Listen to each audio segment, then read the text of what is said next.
The wait is over. Introducing the new Harley-Davidson powered by Rockford Fosgate subwoofer system.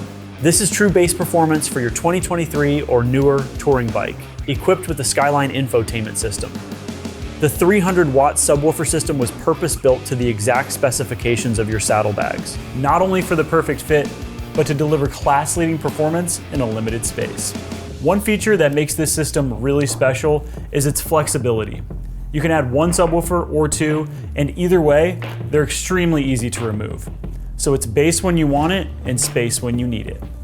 All right, so let's take a closer look at this all-new subwoofer system. First, let's talk about power and performance. The 10-inch subwoofer hammers out 300 watts of powerful bass performance. But if you want even more power, just add the secondary subwoofer and you'll be pushing out 600 watts.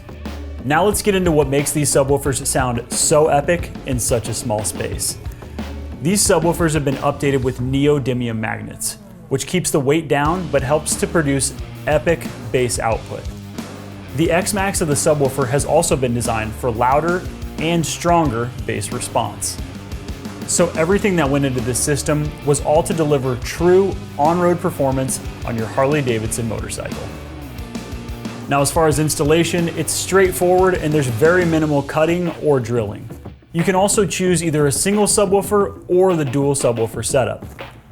Keep in mind that this system was specifically designed to be integrated with your current Harley-Davidson powered by Rockford Fosgate speakers.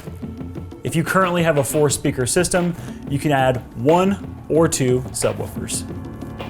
Now, depending on the model, you'll need to add either a single amplifier in the CVO models or 2 amplifiers in non-CVO models. So who's this system for?